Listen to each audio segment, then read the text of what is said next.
White Widow #2, written by Sarah Gailey, art by Alessandro Miracolo, colors by Matt Melia, and letters by VC's Travis Lanham. Yeah, this isn't good. Here we go. I know you don't like this, but we start off with Wolverine and Yelena not long ago in a diner. I'm telling you right now, there is a sign in the back where it looks like a hamburger is $11.50. I love a hamburger, but I'm no Rockefeller. I'm not there paying. And this is the play. You end up where Wolverine is there. Why he's in a diner, I don't know. He ran into it. Yelena was hired to kill Wolverine. In the meantime, somebody else, another assassin, was also hired to kill Wolverine. So now Wolverine and Yelena are there together while this other assassin is trying to come and maybe kill them both. They want the payday, right? So what then happens is Yelena says, hey, lady assassin, you didn't know you're on a tripwire, and then the whole place goes kablooey. Now, when that happens, it looks like they're making it rain at a strip club. How much money is in that diner? I mean, this thing blows up, and it's a money bomb. Money everywhere. I'd be shoving it in my pants. It was like the idea where you're in one of those clear tubes, and the money starts going around. You have to grab it or whatnot. I'm like, man, you could be rich in here. But all it is to show that Yelena, hey, remember she was an assassin? And she kind of ends up trying to help people at the point where Wolverine, who doesn't sound like Wolverine at all, says, you should be a teacher. And I'm thinking to myself, because we did review the first, I'm not mistaken, right? We reviewed the first issue, right? We did, and we went in optimistic. We went in open. We went in very fair, didn't we, Jim? But I think we both had problems with, the way it was written, the kind of standard voice for all the characters. Do you remember anything really about that? Besides Yelena drinking every other page? I remember the drinking. Yeah, I remember the drinking. Because we laughed about it. I actually, at a point here, when Wolverine says, you should be a teacher, I start thinking, like, did they get her a job at a school or something? And, like, things start swirling in my mind. And then you just switch to Yelena, and she is at a farmer's market. And I'm thinking to myself, like, what is going on in this book? And then I kind of start, okay, I get it. But then you get a call on the phone where Yelena's talking, and they never quite tell you who it is. But it's that girl. It's the girl even from the first issue. But I don't remember that. I don't remember it either. I had no idea who she was talking to, Jim. I had no idea. I thought that just because, like, is she talking to Black Widow? Is she gonna?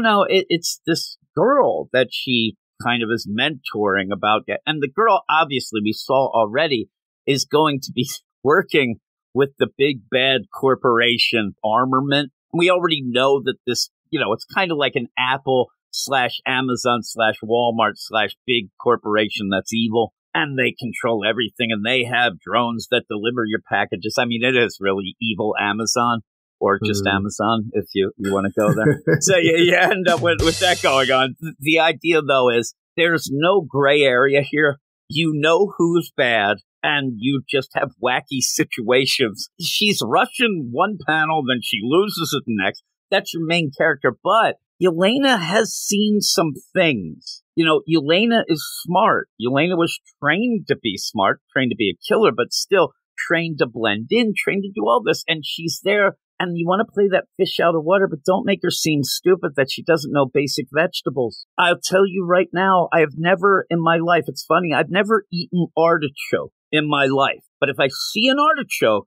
I know what it is and would say, oh, that's an artichoke. I never had one of those. Not, what is fancy flower vegetable? Why? Maybe they don't have artichokes in Russia. That's all I can think. They're mainly from Greece.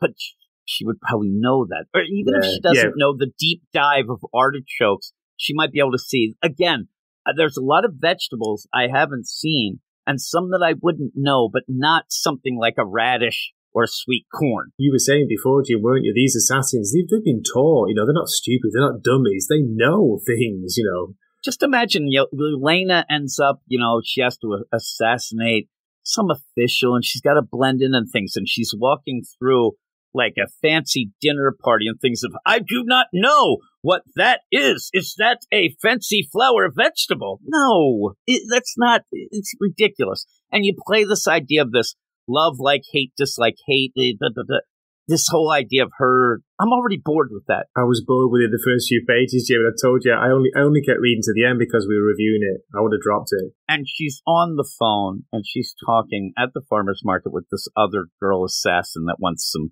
hey, I need some advice. I want you to mentor me. Hey, I'm getting this job. It's obviously with armament. And the big joke running through here is they have a dental plan. Ooh, a dental plan. Dental plan. She's just talking about this job. She's buying things and looking at these vegetables, right? Yeah. This is where I think there's a missing bit here. What did you think about the point where she's talking about, science nerds with big flying secret bases?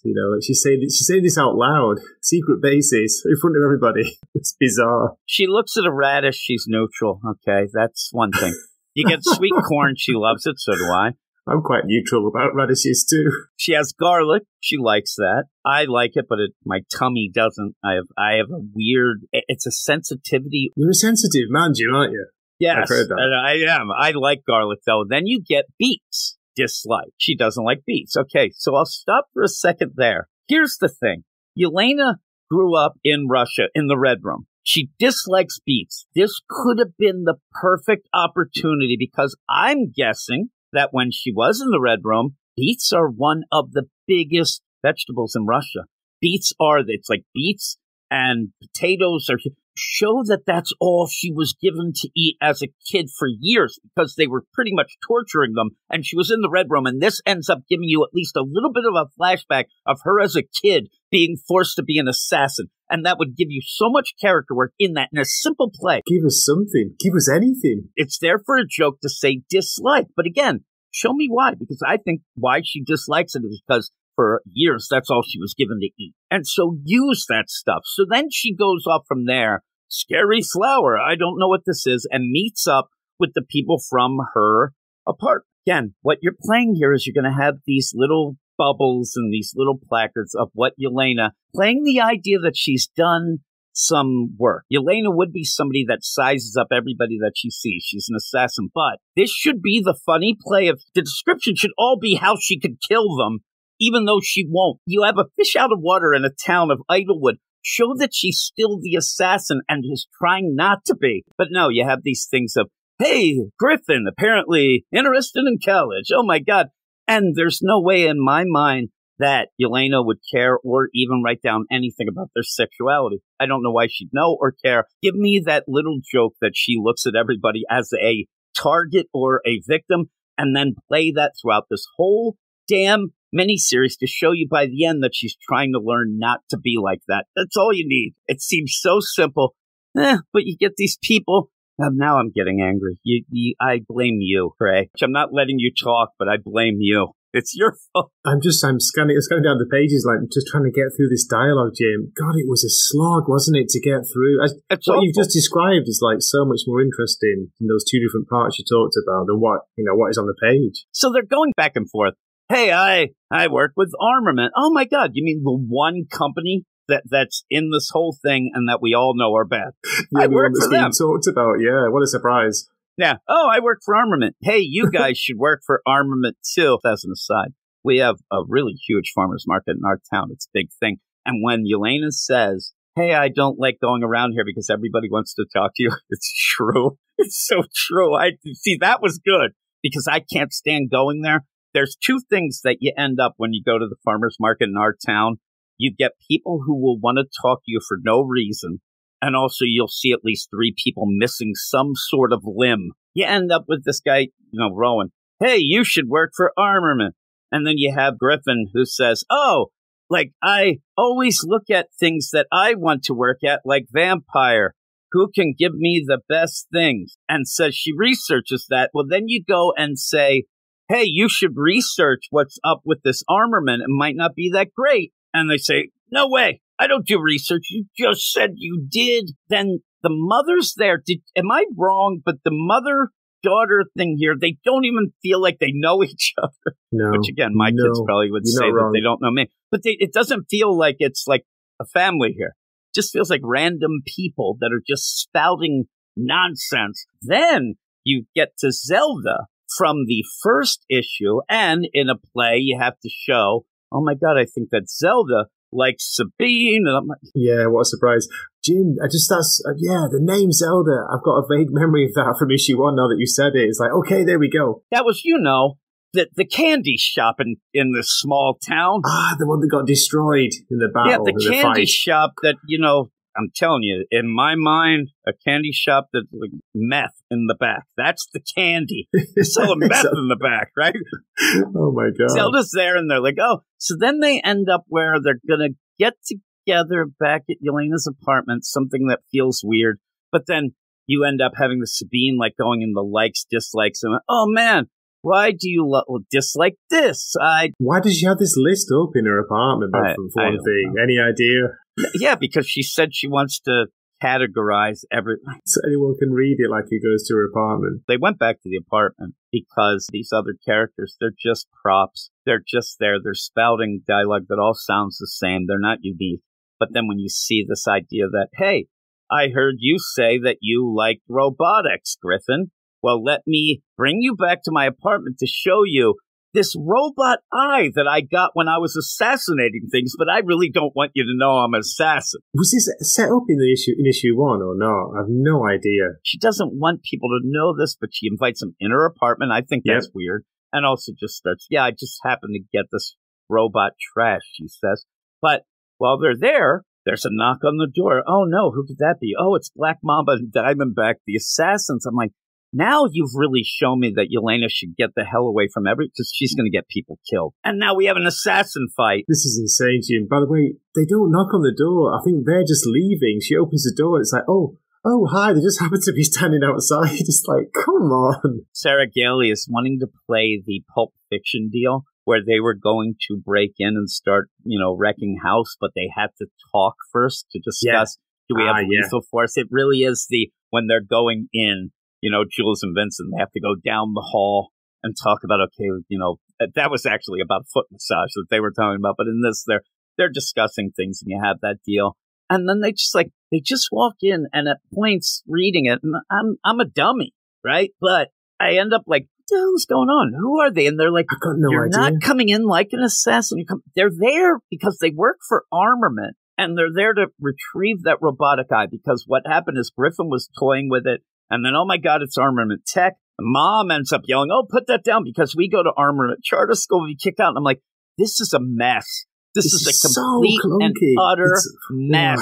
And you get this fight scene that you can barely follow. And in that, just to ruin things, you have a like, dislike, love chart come up. And I couldn't believe it. Yelena does not like familiar-looking assassins breaking into her apartment. That is a shock. I thought that she would like that. Then you end up these assassins, Black Mom and Diamondback yell, yeah, we're part of the bad girls, BAT. I'm like, really? You're ridiculous. Any idea what it stands for, Jim? I could come up with something for that first letter B. Big and dangerous. How about that? All this going off. I mean, I don't know. Bitches! That's just what I'm saying. I hate to say it. But you end up where all that's going down and they're fighting. Armament needs their tech. Hey, we're going to get out of here. Here's a note. I mean, it's so bad because then at the end, they just leave and everybody's fine with it. They just got attacked by two assassins, and crap was going all over the place. They just walk out, don't they? And still talking about dental plans.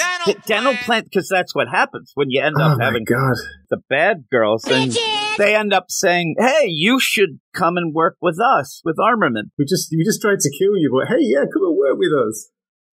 This is Yelena trying to, connect the dots that everybody's connected and pretty much a 4-year-old oh my God, Armament, do they have a dental plan? No. And then they're sitting on the front step, just, waxing poetic. Oh, that's funny. Yeah, hey, that's pretty crazy. We got attacked by assassins. Oh my, what a day we've had. Oh no, here comes a drone. This drone is carrying... I thought it had a smartphone in it. Did you? I thought it was carrying a smartphone, but it's carrying letters. It's carrying a bunch of papers. Yeah. I thought the Postal Union was stronger than this. I thought that they would have to go through the mail. You end up the idea also of snail mail, electronic mail. Now we have fucking drone mail. Now I'm cursing. I'm supposed to curse. Delivering snail mail. Come on, Jim. It's a great idea. Gracious. And it's like, hey, you've interfered. You're kicked out of your apartment because we're armament and we're bad. I couldn't read these letters. I didn't even want to. I just scrolled down. I'll summarize. Bullcrap, more bullcrap. Oh, I summarized it. Yeah, it's ridiculous. So they're going to get kicked out of their apartment because of the play of, oh my God, we're messing with armament. They mess with the tech, yeah. And so that's it. It almost plays out like this would be the blackmail. You bet. Like they should. What armament would, in my mind, do? They'd go to Yelena and say, "Listen, you join up with us, or all the other people get evicted." Because really, Yelena's here as just a casual tourist in this town. She could leave and go anywhere. But these other people, they have a life. This is their home. Do they own all the rental properties in town by the looks of things? I think they own the town. Is it their town? Yeah. It's Roadhouse, but bullcrap.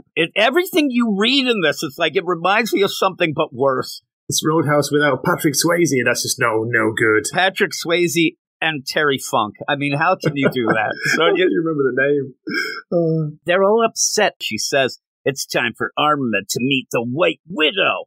And I want those people there. White who? Like, who are you? I'm White Widow. Oh, I only heard of Black Widow. That would have been funny, at least. Something. And also in that, she like yells, I'm going to show you who I am. I'm going to take the armament, runs off, gets her outfit on in the closet and seems to just like yell from there. They're on the porch still. They're like, we can't hear you. It's bad. It is really bad. It's absolutely bloody awful. You're playing the idea of tried to get out, but it keeps pulling me back in, but in such a wacky, roundabout way that it could have been done through Yelena and show Yelena struggling to actually just be a normal person. Where are you having all those plays where she's trying to fit in and can't?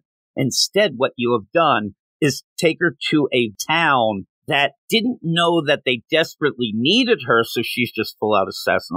It's ridiculous. Everything, instead of telling an organic story, so much is forced set up to just let Yelena be Yelena, and I think that that's a misplay, but we went on way too high. I thought this was going to be short. What would you give this? Well, Jim, Mr. Positive here, Gray, I gave it a chance. As I say, I nearly gave up reading it. It was a slog to get through. You were saying the same thing. We thought it was like 40 pages or something. It was only 24. I don't know what to say. I didn't know what was going on half the time. The characters' voices all sounded the same, apart from Yelena, who did sound like the movie version of Florence Pugh sometimes, and other times she sounded like, I don't know. Arnold Schwarzenegger? I have no idea. Frankenstein's monster. I'm going to shock you with this score. 2 out of 10. Oh, 2. My God. That has to be one of the lowest scores you've given. Ever. It is. The best part about it doesn't matter. But doesn't matter. I'm a 4. It's hard. It's actually, and that's pretty positive, Jim. Because there's some things that